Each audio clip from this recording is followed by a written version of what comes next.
let's take a look at how you can create projects and then add your seed keywords and get started generating some keyword ideas. We're also going to take a look at some of the filtering that you can do to really customize that list to fit whatever it is you're trying to do. So projects are up here at the very top left, and I can create a new project by clicking on the yellow plus sign. I'll go with that for now. You can also select your language and the country that you're targeting, click on Create Project, and you're done. All that a project does for you, it's just a way for you to organize things however you would like. So one way might be if you're working on multiple websites at one time, you could have different categories for the different websites. So what's going to happen is that all the keywords that you look for and generate, they'll stay in that section, in that project. So later on, you can go back and look at one project at a time rather than having everything in one enormous group, unless that's how you prefer to do it. Certainly you can do everything in one big project if you'd like to. So now that I've added a project, the next step is to add some keywords to that project. So when I click on Find Keywords, it's going to look something like this. It's going to ask for me to add a seed keyword here under the Google Keyword Planner. And these are just idea starters. So what is it I'm looking for? What kind of site do I have? And you can always come back and add more later. But initially, maybe starting with 5 or 10 seed keywords, and then letting Longtail Platinum, using the Google integration, generate some keyword ideas for you around that high-level idea that you put in here. So assuming I have an outdoor site, let's say I want to do backpacking, camping, I'll do camp supplies,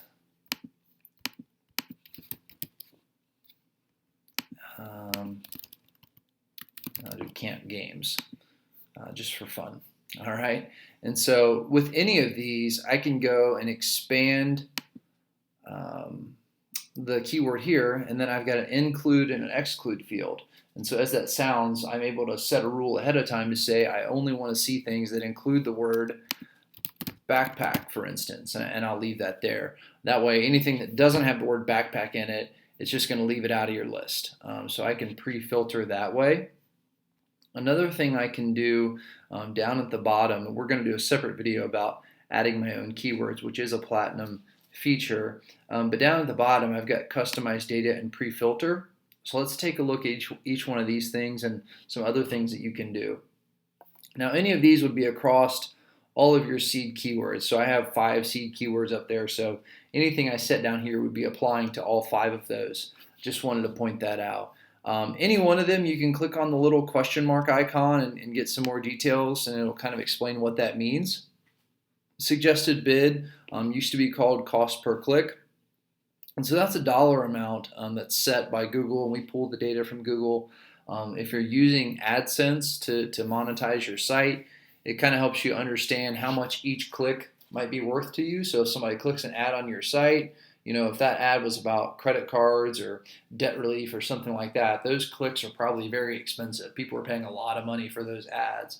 Whereas if it was a food recipe site, the clicks might be a lot lower, 10 cents, 20 cents per click, something like that. So if you were just, searching out a niche and trying to see what, how much advertising is going on and how much people are spending, you could put in a dollar amount here. I could say only show me things that are over $1 per click, something like that as a suggested bid, or you could just leave it empty and it's going to show you everything. The local search volume, that's referring to your local country. So in my case, the United States. If you wanted to say it, only show me things that get searched at least 200 times a month, or set a range, somewhere between 200 and 2,000 times a month, you could do that. And again, it'll filter out anything that doesn't fit that criteria, so you don't have to spend time going through stuff that you're not really interested in seeing. The advertiser competition, again, if you want a full explanation, you can click on the question mark here. But this is, again, a Google thing that we pull in to say, how many advertisers are competing for that space. And so high, would be those really competitive things. So when you're thinking about monetization and things like that, you may want to filter out, only see the highly competitive ones or only low competitive words there. But by default, you probably just leave those all checked, at least to start out with, as you're kind of getting comfortable with some of the ideas and narrowing down, keyword ideas in your niche. And then next is the number of keywords. Now this is unchecked by default, but if I wanted to say only show me things that have at least 3 words in the phrase, how to do whatever, it has 4+ words in it, I could do that. So sometimes this is a good way to find those really long keyword phrases, something that's really specific.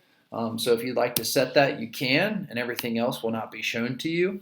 I also just want to point out at this point that even if I don't set that there, after I've generated my keywords, I have the ability to filter afterwards as well.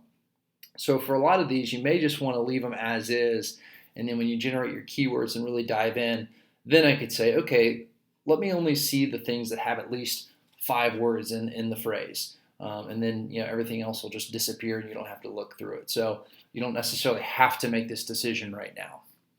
The other things are the global search volume, and as it suggests, it's talking about worldwide search volume for the term. So if I check this box, again, I can set a minimum and maximum for that.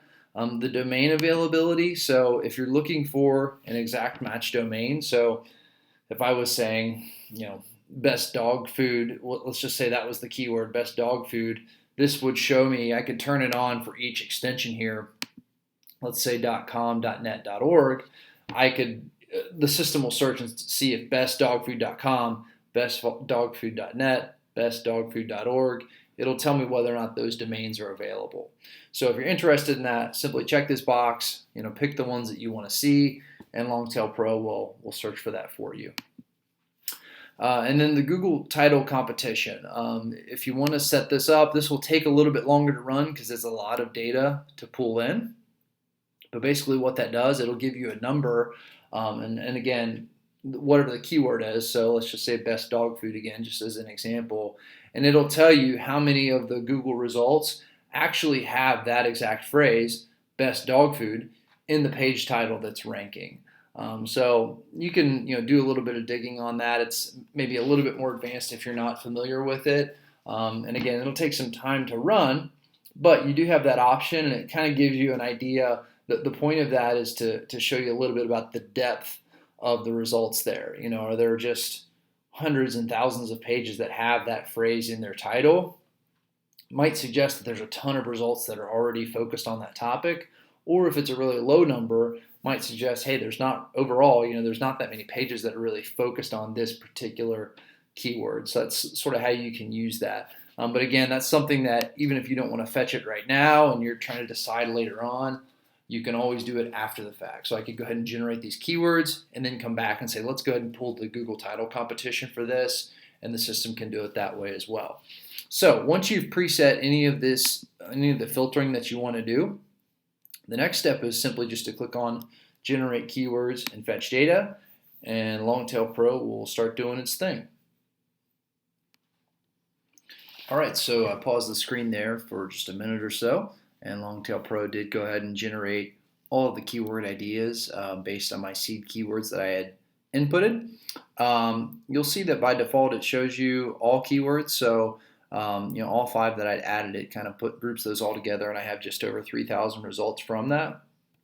And then I can go to each one individually. So if I just wanted to see the keywords that came back from what I had put in backpacking as my first seed keyword, and if you remember, I had also said that each one would have to include the word backpack. So I only have 353 results here, and that's part of the reason why, is I put that stipulation there. But just briefly, I was just going to follow up on the filtering point I made earlier. So any of the filters that I didn't do initially, I can come back and do them here. So if I click on all keywords again, up at the top, if I wanted to do a quick filter of this list and say only show me things that include the word hiking, I can do that, and it shows me 39 of my 3,000 plus actually match that filter. Okay, so now every word I see includes hiking. And I can follow the same steps there. So if I say best, 70 of the 3,000. And again, you can look through it that way. So that's a quick way to do it. You can do it with all of these column headers up here. So the suggested bid that I talked about, if I wanted to go ahead and filter that now, I could. local searches, only show me everything that's searched at least 1,000 times a month. I can do that. Now I see that 861 of my 3,000 plus meet this filter. So you can do some filtering after the fact as well. The final thing that I wanted to point out was some of the other filtering options that we saw a moment ago. I can bring those up again too. So if I click on this menu icon here up in the top right corner, I'm able to select and deselect the columns that I'm seeing here. So let's just say that advertiser competition wasn't something I really cared about seeing on my list. I uncheck the box and it goes away. Let's say the number of keywords in the phrase was something I wanted to see. I check that box and now it shows up, and I can just click on the little, or just click away from that and it'll go away for me. But what that lets me do is it lets me set a minimum, maximum of a number of keywords like I talked about before. So if I go to all keywords, and let's just say I wanted to only see things that have at least 5 words in the phrase, I just type in a 5 there, and now you can see suddenly I've got 108 options of things that have 5 or more words in them. And so it's really helpful. I like that personally. It's a great way to see some longer phrases, and a lot of times you can find some real gems when you do that. So that's a nice one to have in your columns there. But any of the filtering options can all be found under this menu. So be sure to don't miss that and take advantage of those, any ones that you want and would like to use for your searches. In the next video, we're going to go into a deeper dive about how to analyze keywords, what makes a good keyword, what makes low competition, high competition, etc. So if you're interested in learning more about that, be sure and check out video number 3.